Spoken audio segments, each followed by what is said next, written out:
E, I hate guys who overanalyze stats, bro. Why is that? Listen, bro. Guys who overanalyze stats, they think all stats are equal. Are they not? No, bro. No, they not all equal. Like, think about this, right? This day and age is about moving the basketball. It's about moving the basketball till we get a great shot. Most of the good teams, that's how they play, right? But that wasn't the era for everyone. There was a such thing as a heliocentric era. You know what a heliocentric era is, bro? No, not really. So it's when people shape their offense around a star player. Mm-hmm. So guys like Russell Westbrook, James Harden, they had a record-breaking ball usage of 43%, 43 to 45% in 2017 and 2018. That's a big jump from 2010 to 2014 when the ball usage was on average 35%. So what am I saying? If your role is to shoot the ball more than anyone else, there's going to be some bad shots. So with bad shots, you know what happens? Bad percentages. Okay.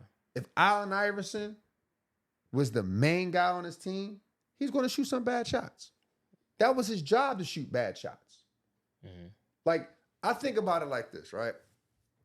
There was very seldom that you've seen guys pull up from three back in the day.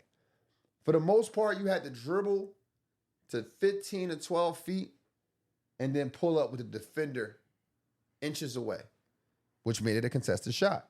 But only the good players played like that. That was Russell Westbrook's patented move, pulling up from 15 feet. So it's contested shots. So if they're shooting contested shots, they're going to get bad percentages. But that doesn't mean they're bad players. That does not mean they weren't good. It does not mean that they couldn't shoot. It just means their role was different. Stats are correct. You're 110% right. They are correct. But doesn't tell the whole story. It doesn't tell the whole story. So all my stat geeks out there always trying to plug in numbers and analytics. Stop avoid playing the game, because when you play the game, you know stats vary and you know why. Real hoopers understand that. Welcome, man. E, what's up, my boy? What's good, bro?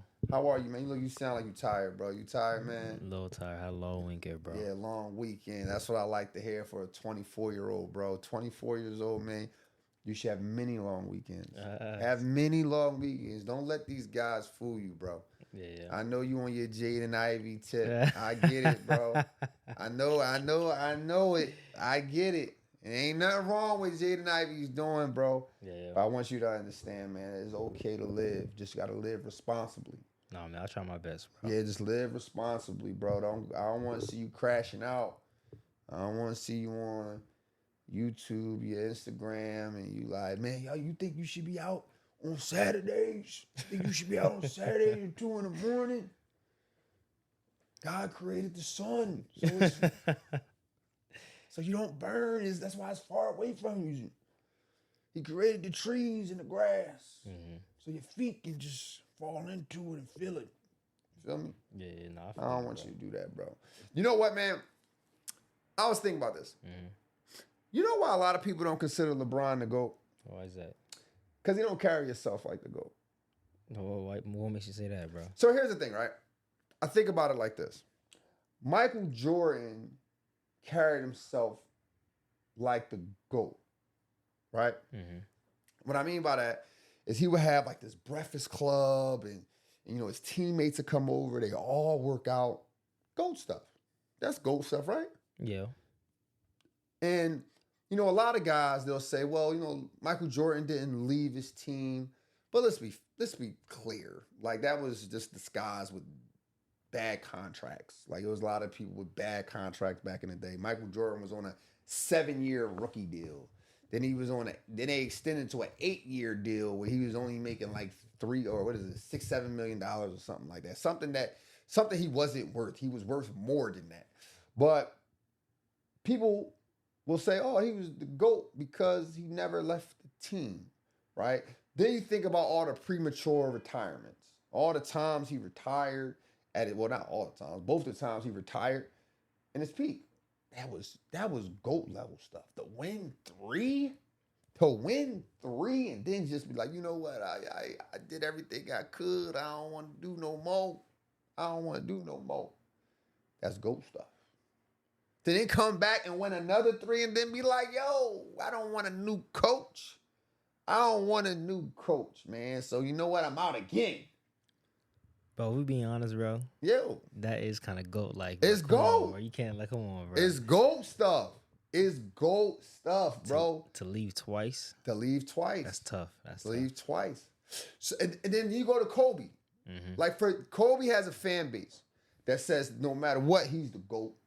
Don't care how you add it up. Don't care how you look at it. Mm-hmm. He the GOAT. Right?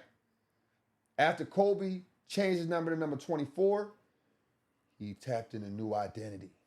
He was determined. He was focused. He was locked in. He was a no-nonsense guy. Eventually, he became the Mamba. He became the Mamba mentality. You see him knocking his teammates over, giving them punches in the chest. You see it, man?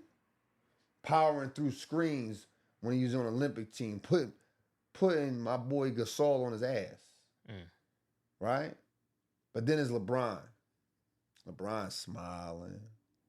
He winning, but this ain't GOAT. This ain't the GOAT stuff that we knew. We want you to act like everyone else.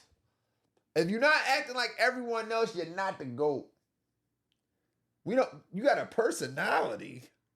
You on podcasts? Can't be the GOAT with a personality. You can't be the GOAT with your own TV shows, your own movies. You controlling your narrative. You picking the teams and players you want to play with.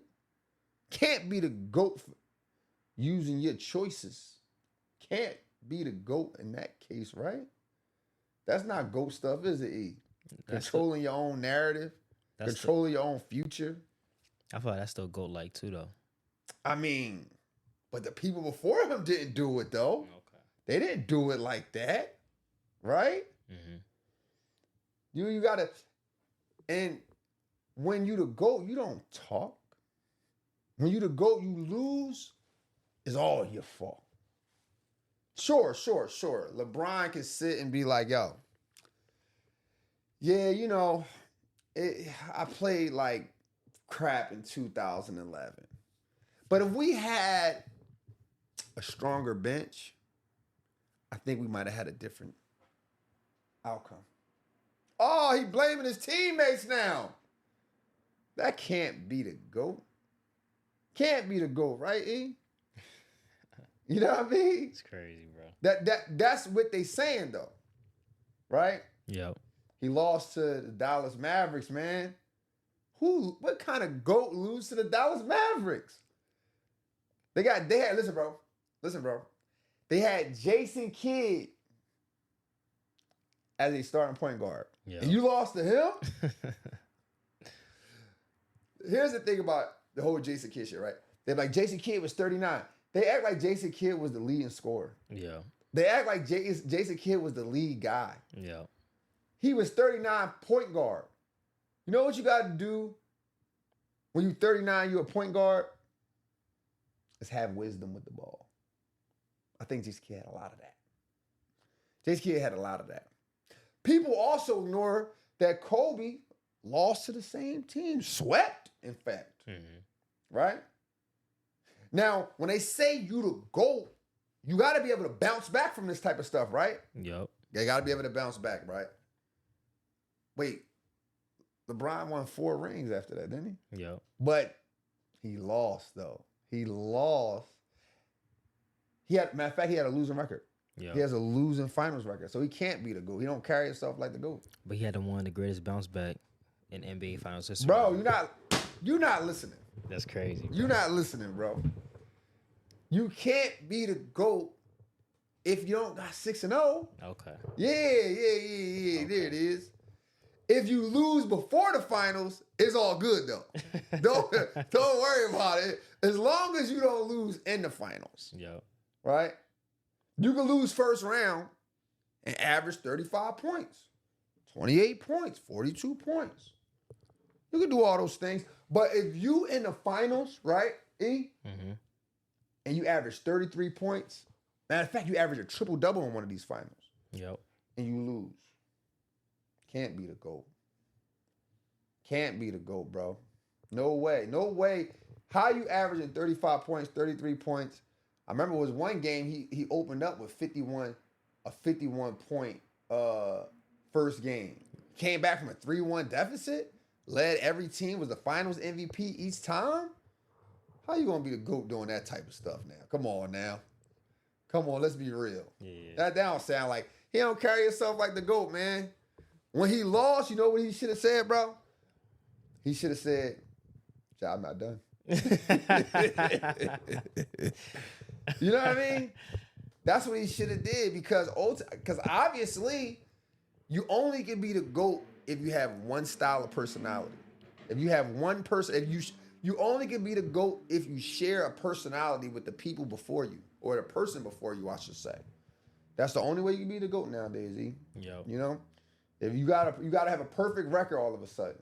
All of a sudden you gotta have a perfect record now. Even though you lose in the first round. Mm-hmm. But that they basically saying if he was 4-0, then he'd be the GOAT. That's what it is. If he went to the finals 4 times out of the 23 years, then he'd be the GOAT. Or you know what else they say, E? If he would have stopped, that's a good one, E. That's a good one. If LeBron James would have retired after his second championship, Yeah. and then came back and won 2 more, that's GOAT level, bro. That is GOAT status. Forget the fact that he played for 23 years, averaging over 26, 27. That's nonsense. That's in fact, that's stat padding, bro. That's a stat pad.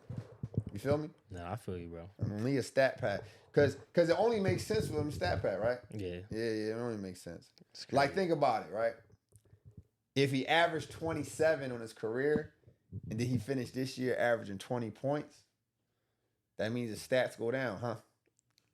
I guess that's stat pad. That makes all the sense, right? That makes the longer he plays, the less numbers he get.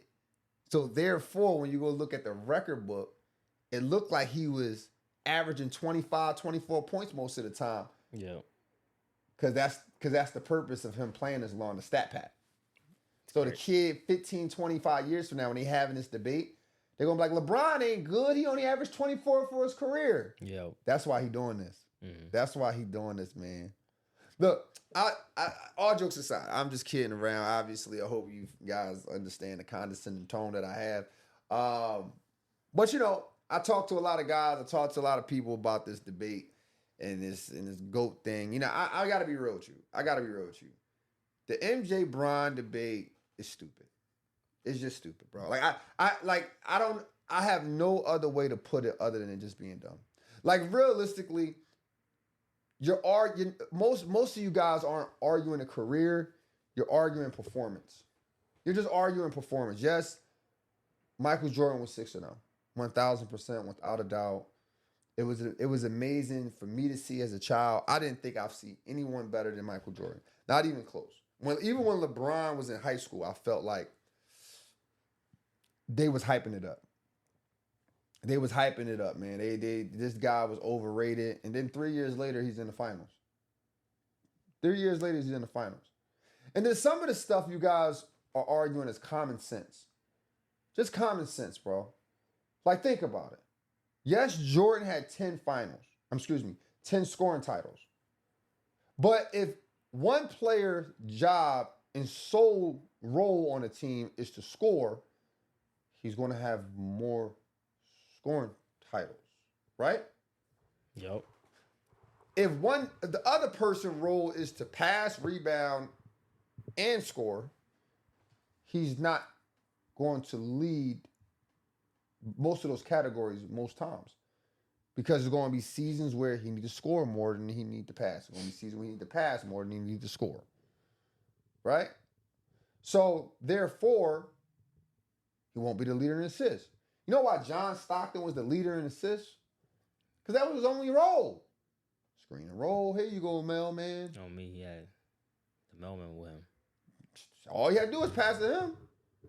Hit a couple open shots here and there. But for the most part, go ahead and pass the ball, bro. So it's just certain stuff is just silly when you think about it. Like you comparing these players and they're doing different things, different roles in different eras. Michael Jordan didn't have to rebound because he had rebounders. Guys whose role was to rebound. Horace Grant's role was to rebound and hit a mid-range shot. Scottie Pippen's role was to guard the best player on the opposing team and score about 17 points a game, 15 to 17 points a game, get you about 7 to 8 rebounds a game, and get you about 5 to 7 assists. That was his role. LeBron James' role was to do everything Michael Jordan was doing and Scottie Pippen and Horace Grant / Dennis Rodman. That's what I'm saying. Like, and at the end of the day, it doesn't take away from Michael Jordan that he was doing that. It doesn't take that. It takes nothing away. Like, Michael Jordan was still great, so you don't need to compare Michael Jordan and LeBron. They're both still great. It's just a matter of preference at some point. I was talking to a guy the other day, and he was like, yeah, man, dude, LeBron is number 2 on my list. And you sit all day debating about this? That's just preference, bro. You just prefer Jordan's performance over LeBron's performance. That's not a player thing. It's not a player thing. It's just preference, bro. And when you think about, like, the ring put stuff, right, E? Mm-hmm. Name me a player who never lost to win. Who never lost to win? Yeah, like when I say lose to win, I mean like they never lost at all. Like, they didn't lose in the first round. They just went straight to the championship. I feel like every player has to lose. They has to lose, bro. Yeah. Every player has to lose. Even the play, like Magic Johnson won his first year, right? But he still lost in some finals going forward because he had to relearn how to win. Yeah, and I feel like that's kind of cheating because wasn't he placed on the championship team? He was on a championship contending team, yes. But I believe the last game, Kareem didn't play, so that was the one. He was like, he started at center and all that kind of stuff, right? Okay. But here's the thing, right? Guys are on these platforms and they're literally debating wins and losses. Like, listen to what I say this. Wins and losses. They debate Michael Jordan's 6 wins or 6 rings to only LeBron James losses. They never mention, like, the comeback, the 3-1 comeback. They never mention the scoring 16 in the fourth to put his team in position for Ray Allen to hit the shot. They never mention that series. He came back 3-1. Yeah, he had 41. They only mentioned the game he had 41 and Kyrie had 41, but they never mentioned the game he had 41 and Kyrie didn't have 41. Yeah, they never mention these things just for argument's sake. Like, I just don't get, guys. I just don't get why is it so important for them to discredit this guy. Mm-hmm. You know what I'm saying? Like, everyone needs to lose to learn how to win. You show me a self-made millionaire. Show me a self-made millionaire who didn't lose to win. And just because he lost a few times and got back on his feet doesn't mean he's not a millionaire. Still a millionaire. Just like LeBron's still a champion. So we can kill the debate, man. We can just kill the debate. You know what? The basketball community is the most toxic sports community out. I'm going to tell you why. You don't think so? Basketball community? The basketball community is the most toxic community, bro. Damn, that's tough, bro. Here's the reason why. Because everybody thinks they can play basketball. Everybody can literally go outside with their basketball. You can take your girlfriend with you, and y'all both will shoot the ball in the hoop. Yeah. Y'all both will put the ball in the hoop. And you know what you feel like? Yeah, I did. You know, I did that step back like Anthony Edwards on my girl, man. I hit it with twing, hezzy, step back. So they all feel like, you know what? I played ball when I was, you know my favorite thing. I'm like, yo, man, where'd you play at? They be like, man, I played ball in high school. Your high school was shitty. Like, what you talking about? Where'd you play in high school? Did y'all go to the state championship? What state are you from? What state are you from? Come on, man. It's not the same. It's just not the same. That's why coaching is devalued. Coaching is devalued because everybody coach. Everyone coach. You can get dads who never coached in their life be like, yeah, I coach at the YMCA, man. You know, we just won a championship, man. About to go celebrate. Celebrate? You pick the best kids in the gym. You pick the best kids in the neighborhood to play against the worst kids in the neighborhood. You about to go celebrate. You playing in a league where everybody get a trophy. Relax. Just relax. Coaching is not just putting teams together and then you just win. You play 8 games, then you play 2 games in a playoff. Now you a coach. Coaching is about development. Development. Let me see you stay with the same players for 4, 5, 6 years. Let me see you pick a player who don't know how to play. And as an 8-year-old. And you stick with that player until he's 15, 16 years old. You go through the ups and downs. You help him with his confidence, his or her confidence. Now you're coaching, my boy. Now you're coaching. I got to see it. But no. The basketball community is so toxic because it's such an ego-driven place. You don't never see people go say, yo, E, let's go box. You don't never see that. I box. I don't never see people like, yeah, I was just stopping by, I see y'all punching each other, I just wanted to join. I don't never see that. I don't never see guys outside, it's raining on a Sunday, and then you see people playing football, getting mud everywhere. And they like, yo, I know they ain't over there playing football. That's my sport. Yo, man, I'm about to put my cleats on and start see, can we play? I never see that. But in all reality, basketball is a harder sport. It's the hardest sport. Because everybody play it. Everyone play. E, you went to a big school, right? Yup. How many people were at tryouts? A good amount. It's too many for me to count, bro. I mean, come on, bro. Give me a guesstimate, brother. Come on, the fans need it, brother. 150 to 200. Woo! 150 to 200. How many people make the team? Only like 15 people play. 15 people make the team. Yeah.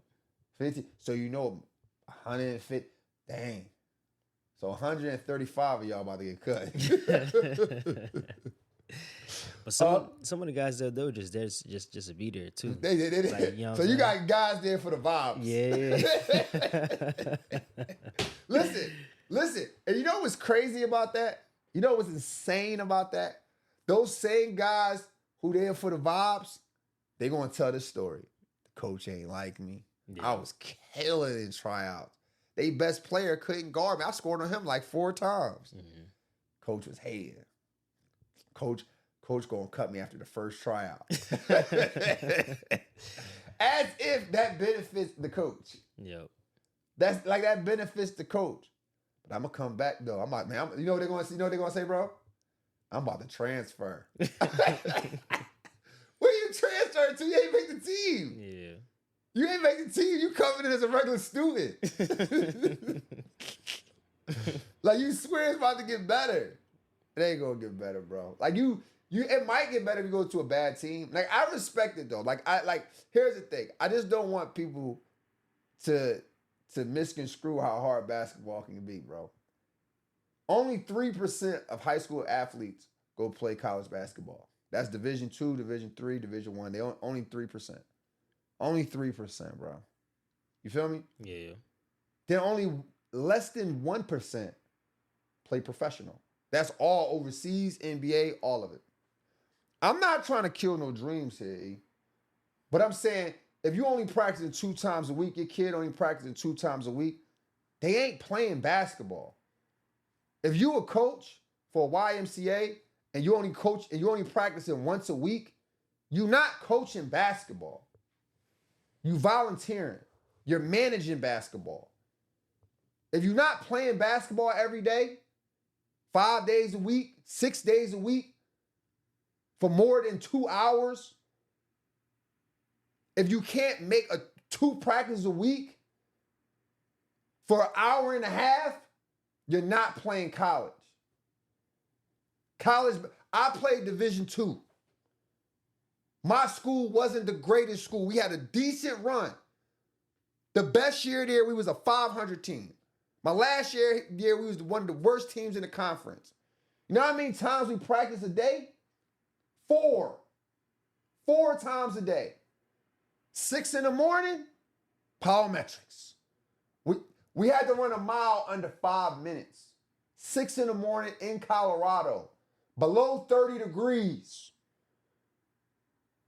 Then after that, we go home or we go to our dorms, shower up. Then we're going to go to class.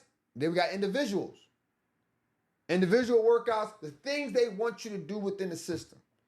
Maybe they want you to do a post entry, relocate, hit the shot. Give me 10 of those. Get on a gun, shoot on the gun. Work on the ball handling. Hour, 20 minutes. Then you go back, shower again, go to class. Then you got team practice. That's 2 hours and a half. That's 2 hours and a half. Then after that practice, you go straight upstairs to the weight room. That's another hour. That's another hour. That was 5 days a week. And you want a losing team in a cold city. If your kid can't go to practice 2 times a week, I don't know how they're going to play college basketball. I played Division II, wasn't winning my senior year. And I only can imagine what Division I players do. I only can imagine what the winning teams in the conference was doing. So at the end of the day, I'm not trying to kill the dreams, but listen, man, the basketball community is getting way too toxic. We sit here making it seem like getting to the finals 10 times is easy. We sit here making it seem like if you don't win a championship every year you in the league, you're not good. We sit here making it seem like, oh, just because you played don't mean nothing. It means I was more disciplined than you. It means I was willing to do all the things you couldn't. And not just me, anybody who played college, anybody who played pro. And it doesn't mean we know everything. It doesn't mean that person know everything. It doesn't mean there's not a space for guys who never played college. Because there are people who are basketball savants, basketball historians, and they just love the game. And I respect that. But we got to get out of this toxic space, man. Got to get out of this toxic space, man. It's pushing us, is ruining the basketball conversations. You feel me, E? No, I feel you, bro. Yeah, man. Now, listen, I'm going to go off court. I'm going to go off court, E. I'm going to go off court just for a second here, man. Mm-hmm. Bear with me. Listen, man, some people deserve to go to jail, bro. Yeah, that's insane to say. Some people just, listen, I didn't say how long. Yeah. But some people got to learn their lesson. Yep.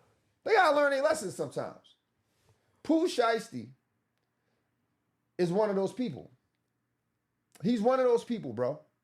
Like, I've heard the story. I know it's going to be different. I know it's social media story and the story that actually happened.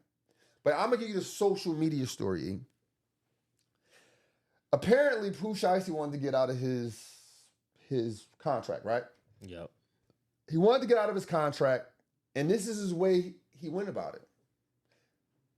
Gucci Mane is the owner of the contract. Him and his dad, Pooh Shiesty and his dad, and a fellow rapper with some friends or whatever, whatever you want to call it.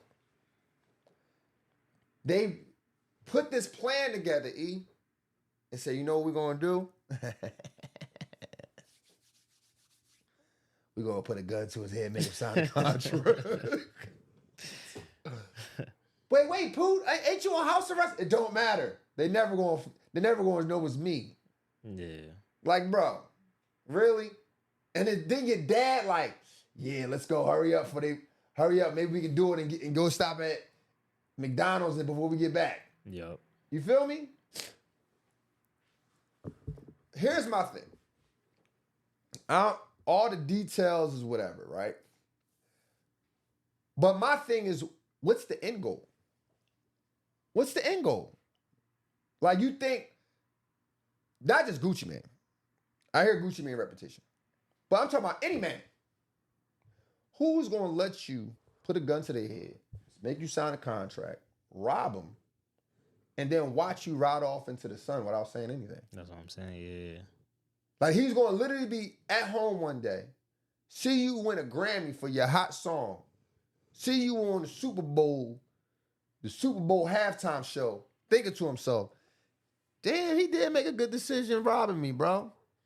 That was kind of smart. I probably wouldn't even put him in this position, but now that I'm glad he kind of put that gun to my head and threatened my life, because now his life is better. Yeah.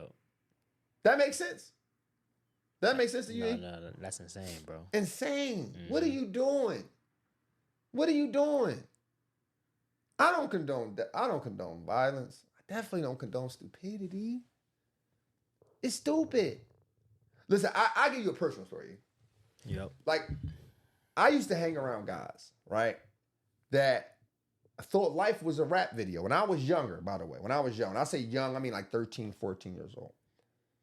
They thought life was a rap song. They thought it was a rap video. I used to rap when I was young. I think everybody in Philly at one point used to rap, right? And we used to rap about street stuff. And most of it was fabricated. Sure, ran with guys who stole cars and do all that stuff. But for the most part, the raps is fabricated. Until one day they didn't want it to be fabricated. At one point, we went from rapping to guys saying, yo, man, I got an idea. When they start doing that, I start playing basketball more. I ain't gonna lie, I just started playing basketball more. I'm not gonna lie, bro. I ended up, I'd never forget this, man. So apparently I was a decent rapper. And they was taking rap a little serious, more serious than me. They wanted to go to the studio. They was like, yo, come to the studio. We got this guy, he heard your tape. He wanted managers, but he need to see you in the studio. I was like, all right, man, I'm gonna go. I'm gonna come. Here's what happened, guys. My friend also invited me to another friend also invited me to an AAU practice that night. It was on a Sunday. I'll never forget it. I flaked on my rap friends. That same night, I get a phone call from one of my rap buddies. Come home after practice. Ring, ring. Yo, it's good. Yo, man. Yo, you won't believe what happened. One of the dude's name was P Smooth. You wouldn't believe what happened with P Smooth. What happened? Man, we get done. We rapping at the studio. And he go try to rob somebody. What? Yeah, they caught him, bro. So I'm tapping in. I'm calling. every other week. Yo, what's going on with him? What's happening with P Smooth? Man, listen, man, they saying he looking at 10, 15 years. Damn. 10, 15 years. Safe to say I made a good decision. Yeah. Right? But here's the thing with you guys, with guys trying to live out a rap video. The rap video ends. The rap video only 3 minutes, 4 minutes. It's not real. You really, listen, I'm gonna be real with you, E. I don't think all these people are doing as much drugs as they say they're doing. Maybe the young guys, maybe when they first come in. Yeah. But how's the little baby and all these, how they hanging with rich billionaires and they don't do it? Yeah. You think those people want drug addicts around them? Nah. And then you've been in the game for so long and you ain't overdosed yet? Some stuff don't make no sense. Yep. Right? So when I see this stuff, it's like, yo, man, we got to do better. I say we as a people, but definitely my community. Definitely my community, bro. Because what was your end goal? What was your end goal? I know I spent a lot of time on that, but I know there's fathers out there or a kid out there, somebody out there who probably enjoy my content and they probably looking at this. And I hope people can share it, send it, because we got to be smart. This is you got an ankle monitor on with your dad. Y'all about to go to jail. At least 20 plus years, bro. If not 20, hopefully not 20. I hate to see people throw their life away for a moment in time. For a moment in time. You're young right now. The kid Pooh Shiesty, he young. You doing silly stuff. He doing young people stuff. Young people don't rob people, but young people thrive off emotions, not logic. Yep. The fact that your dad was there not to pull you back is insane. Money causes crazy emotions to people, bro. And we got to do better, man. Let's get back to some basketball. Cooper Flag scores 51 points. Yeah. But I'm still not convinced he's the rookie of the year. It's tough, bro. He the rookie of the year, E? Of course, bro. You got my vote. Listen, man. He kind of got my vote. Oh, that's crazy. And I'm going to tell you why. There's other rookies who's doing just as good as him. Yep. VJ Edgecombe averaged 16 points, 5 rebounds, and 5 assists. He's shooting 35% from 3, which is better than Cooper Flag's 29%, right? He's shooting 43% from the field. His team is 6th in the Eastern Conference, which is a better position than the Dallas Mavericks. He's also had to step it up when some of his teammates went down. Tyrese Maxey missed a few games. Joel Embiid, he missing some games. And then Paul George was on whatever he was on, right? So he had to step it up. Then you got to look at it like this. Con Knipple, 18 points, 5 rebounds, 3 assists. He's shooting 43% from 3. He's also shooting 48% from the field. The Charlotte Hornets is in the 8th seed. They in the play-in. Right? That's a big jump. That's a nice jump from last year. Con Knipple wasn't on the team last year. I wonder why they in this position. They got somebody to average 18 points as a rookie. Yep. A marksman behind the 3. And guess what? He only missed 1 game. It's nice. That's nice. Durable. Cooper Flag, now he averages 20 points. He leads them all. Oh, come on. Let's get it. Come on. 6 rebounds, 4 assists. Okay, there you go. But he's shooting 29% from 3, as stated before. Field goal wise, 47%. The Dallas Mavericks is in 13th seed, right? He's missed 12 games this year, right? Now, here's the thing. 20 points, 16 points, 20 points, 18 points. We counting pennies, baby. We counting pennies, my boys.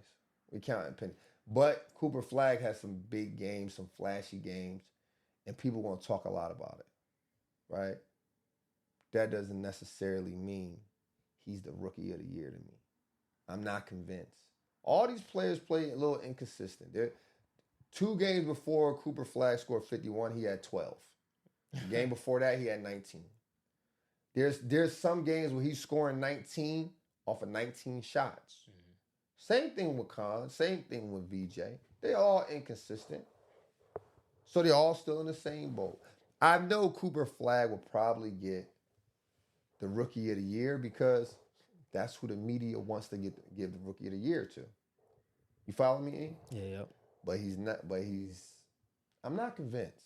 But Cooper Flag, your guy, E. Of course, bro. But he gets Rookie of the Year, bro. Huh? He gets Rookie of the Year. He's the only rookie to have multiple scoring outbursts this year. VJ Edge gonna have one, but not like Coop. And he's the only one to me that shows number one potential. Number one. What's the one I'm looking for? Number one option on the team potential. I wonder why. Hey. I wonder why. Yo, come on. Can I tell you why? You can say why. Yeah. Here's why. Cooper Flag is the only one who have teammates. The Stars was traded mid-season. Another star, Kyrie Irving, hasn't played. D'Angelo Russell, traded mid-season.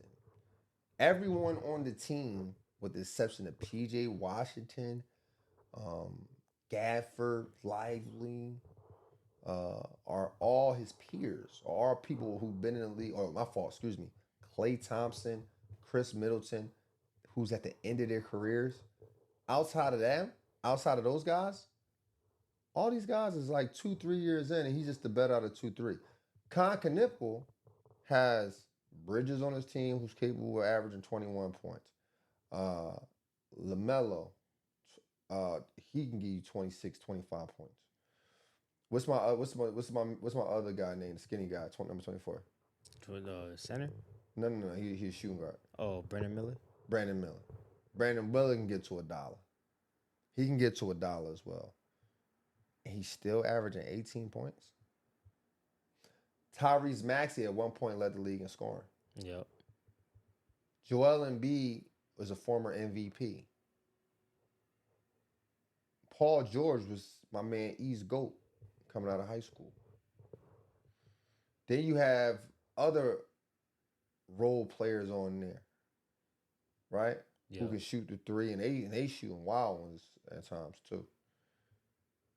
VJ averaging 16 points, 5 rebounds, and 5 assists. Yep. So it's just something to think about. It's something to think about. The media gonna hype my man Cooper Flag up. And I'll be honest with you, I was wrong about Cooper Flag. I said 15 points. Let me take that back. I was kinda wrong. Nah, bro. All right. Let me tell you why I was. Let me tell the people who just locked in with the Score Society. I said Cooper Flag will average 13 to 15 points a game. Yep. That's what I said, right? Yep. However, I said that it's considering Anthony Davis was still on the team. I said that Kyrie Irving coming back in January. I said that if D'Angelo Russell was starting ahead of him. I didn't think he would play all these minutes. But even with all the minutes, he's averaging 20 points. He's averaging 2 more than Knipple. Mm-hmm. But still in all, he still is the number one case for the Rookie of the Year. Bro, but if you put Knipple or VJ on this Dallas team, neither one of them. Oh, I think VJ get busy. He's not going to get busy like Cooper, bro. No, VJ definitely get busy like Cooper, bro. You bugging. Remember, VJ had his 40-point games early. He just scored 34 points a couple nights ago. You're right. But maybe I haven't locked in on VJ, so that's on me. That's the thing. I haven't locked in on VJ. Philly is a great market, but I still believe Philly's a small market. Yeah. Like, the guys in the West Coast ain't checking for Philly. Yeah. You feel me? Mm-hmm. But Cooper still got the number one case. I'm just not convinced he will win it. If the media gets out of the picture and we just look at it through a different lens. Like, oh, we want the number one pick to be the Rookie of the Year. That's going to set up his career. That's going to set up from next year. Nah, bro. Be fair. But he's up there, though. I mean, his team is last. I mean, he's still a leader. You say he's up there. He's a He's leader. there. He's number one. Yeah. Kindish. He's one-ish. He's one-ish. But I'm not convinced. I still think. I'm not convinced he's a shoe-in. Let's say that. Okay, fair enough. Speaking of LA, UCLA women's basketball has proven they are the best team in LA.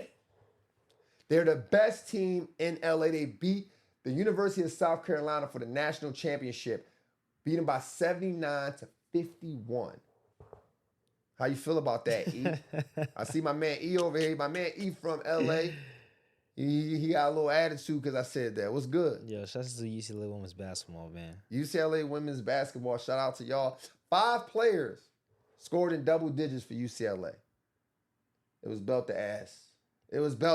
Lauren Betts named outstanding player in the tournament. She scored 14 points, 11 rebounds in the championship game. Gabrielle Jaquez, the sister of Jamie Jaquez, who plays for the Miami Heat, she scored 21 points, 10 rebounds, and 5 assists for the UCLA Bruins for a championship game. Now, if you watch this game, I hope you guys watch this game. You want to see execution of plays? Go rewatch that game. You want to see discipline on offense and defense? Oh my goodness. Please go watch UCLA women's basketball. Go watch UCLA women's basketball. You want to see effort, hard work, the ball rolling, who's diving, who's getting on the floor first? That's right. UCLA women's basketball. E. Yo. I'm watching the game, right? Yep. And I'm like, you know who should be watching women's basketball? Who? Youth players, high school players, even college players. Yeah. Now, I ain't talking just women. I'm talking men too. You want to see fundamentals? Go watch UCLA women's basketball. See what it looks like to be poised with the ball. Just see what it looks like. See what it feels like. See what effort looks like when the ball is loose and rebounding. Just go look at it. I mean, it was a beautiful game, man. It was a beautiful game. I'm impressed. I believe Corey Close, she I believe that was her first ring in 15 years. So shout out to her. Shout out to the women's basketball team, man. The headlines was almost stolen by Dawn Staley and Gino, man. You know what I mean? Did you see that? Yeah, I saw that. Listen, bro. Listen, let me tell you something, right? Dawn Staley from Philly. She's from North Philly at that. Now, listen, I'm from Philly. Yeah. I'm from Philly, right? I claim Uptown, but my family from North Philly. I lived in down North Philly till I was about 10 or 11 years old before moving uptown. And all my friends is uptown. That's why I started playing ball. That's why I went to high school. So I claim Uptown. I ain't going. And when I go home, when I'm in Philly, I'm around. Well, now I'm around my family. But when I was younger, and I used to go home. I used to go. I used to be uptown. So I just claim Uptown. But let me tell you, Dawn ain't taking too much. She ain't taking too much status, Gino. I'm glad he came and apologized. I think that was the right thing to do. Very classy of him, which I expect out of him, right? I think he did a good. I think that showed a lot of character. I mean, he's never not shown character, but at the end of the day, leave Dawn alone, bro. Leave Dawn alone, man. You don't want her. She started saying a little slick stuff in the media after the conference. She was talking about the UCLA's women's coach Corey, or Coach Close, I should call her, and she was telling her, like, look, man, like this is what it looks like when you do the right things and you can contribute to the game. And yeah, she was saying a little slick stuff. She just wanted people to know this is when you win. She don't mind losing to people who contribute to the game, who do the right things, right? So I'm glad that was resolved with an apology. I'm glad to see great women's basketball over this past weekend, and man, we got to start talking about it more. The women are definitely balling. Like I didn't know Lauren Betch. How tall she? You know she's 6'7". Oh, she's 6'7"? She's 6'7", bro. Okay. 6'7", dog. Like, That's her. so listen, man. The girls got some ballers, man. And I love to see the fundamentals. So shout out to them, man. Nikola Jokic might not be the MVP this year, but he just reminded Victor Wembanyama that he has 3 of them. He has 3 of them. And did you get a chance to watch the game this weekend? Yeah, I saw that game. Oh, you saw the game? Yeah. Okay, yeah. Nikola Jokic had 40 points, 13 assists, 8 rebounds, and 0 turnovers. Wemby wasn't a slouch, though. He had 34 points, 18 rebounds, and 7 assists. Denver now leads the season series 2-1. And most of these games are won by 5 to 6 points, bro. They won by 5 to 6 points. You know? Yeah, yep. You know that who people don't really talk about like that, bro? Who they don't talk about? They don't talk about Aaron Gordon. Aaron Gordon's your X factor for this.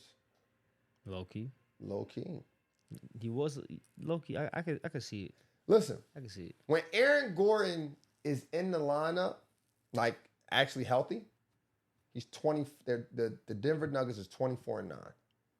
When he's out of the lineup, they're 25-19. Opposing teams score 113 points when he's in the lineup. When he's out of the lineup, 118. Opposing teams shoot 33% on average. When he's out of the lineup, they shoot 36%. They shoot 36%. So here's the thing, right? If you're watching these close games, somehow the ball always ends up in Aaron Gordon. Ball always ends up in Aaron Gordon's hands. At one play, out of a timeout, it was a sideline play. I'm using my memory. I'm using my visual memory. Nikola Jokic comes off a cross screen at the elbow. For some reason, Wemby and Castle, I believe, or Vassell, I believe, try to double Jokic. Jokic looks over the left shoulder, and Gordon dives to the rim for a basket. Always doing the right things. The corner shot, corner threes, not to mention the defensive effort that was displayed against De'Aaron Fox at the end of regulation. Changed the game. That was a game changer. I'm not gonna lie, bro. His career, yeah, he has one of the most underrated careers that you could think of because he coming from Orlando, Right. then came to Denver, then developed a 3-point shot over the years. Right. Now seeing him how he's hooping, that's a crazy development, bro. I mean, look, you know why people don't talk about him enough? Why is that? Is because here's the reasons, right? Let me say. He was drafted number 4th overall in 2014. That's tough, bro. Right? So he was technically he's supposed to have been Orlando's number 1 option. He's supposed to have been the savior of Orlando. Yep. But this is one of those cases where I tell people this all the time. I say this all the time. Everybody's not meant to be a number 1 player. Sometimes you're really good as a second player. You're really good as a second player. And that's who, sorry about that. And that's who Aaron Gordon is. If you go look at his stats from Orlando, his first year is that he averaging 5, 9, 12. Your 4th overall pick, right? Injured his first year. The second year, he played 78 games. He averaged 9. He played 80 games. He averaged 12. 58 games, another injured year. Then comes in again to 78 games, 16 points. Then he plays 62 games and averaged 14 points. Worse than he was before. Then in 2021, right, he's averaging 14 points over 25 games before getting traded to Denver, who only played 25 games for them. Orlando had enough. They had enough. They was just like, yo, listen, 5 points, we let that slide because you was injured. But you come back averaging 9 and you played the whole thing? Yeah. And you averaged 37, you started 37 games, played 23 minutes, and that's been his whole career. For the most part of his career, he's been only playing, I mean, he had some good years where he's playing like with Denver, like 30 to 31 minutes. But for the most part, bro, you're talking about a guy who has been injured for most of his career. He's even injured for the Nuggets. The Nuggets now. Yeah. You know what I mean? He only played 34 games so far. They in game 70. Yep. 70 something. So he's reserved, but at the end of the day, that's the reason why people sleep on him. Mm-hmm. They're like, oh, he injured. He put in the corner over there injured or something, man. They ain't worried about that. Boom! He ain't J's, bro. Yep. He ain't jump shots. So, but I still believe that they're going to go as far as his health. They go as far as Aaron Gordon's health. If Aaron Gordon can stay healthy throughout the playoffs, the Denver Nuggets going to be a problem, man. Mm-hmm. They're going to be a problem. Again, I don't know if anyone can beat the Spurs, though. I got Nuggets beating the Spurs, bro. If they meet up, I got Nuggets over the Spurs. I mean, again, like I told you, bro, these been close games, 5 points, 4 points. They're going to figure it out. It's only a matter of time they figure it out. Yep. They got lucky because De'Aaron Fox mismanaged the clock. Yep. They got lucky and took it to overtime. Yep. But nonetheless, man. But before we get out of here, E, who you got in the finals? This year? This year. What the fuck? What do you think? Year 28. Give me OKC out the West. Only because my Lakers is down. Out the East, give me Boston. I like Boston come out the East. I ain't gonna lie. I have the Spurs and the Celtics coming out. Yeah, Spurs and Celtics. Spurs and the Celtics. I like the Spurs and the Celtics. Spurs and the Celtics, I think that's gonna be the matchup, bro. I think it's gonna be hard to beat Wemby, gang. I see Shea outplaying Wemby. Ooh, no. I see that. They listen. The Spurs is deep, man. They got some bodies, bro. Yeah. They got some bodies to throw at Shea. They gonna make it tough on them. They gonna make it tough. They going. Like I said to y'all before, I think you let Shea do him. Just don't let everybody else do them. How about Wemby? What's the name? The Pistons showed a formula on how to disrupt Wemby and get him uncomfortable. All you gotta do is be physical. I think the Spurs got a good system. I don't think Wemby averaged 17 points. No, he averaged 24 points. But Wemby one of those guys who can average because of the gravity that he has on the court, he can average 17 points and attract so much attention they leave the shooters open. Yep.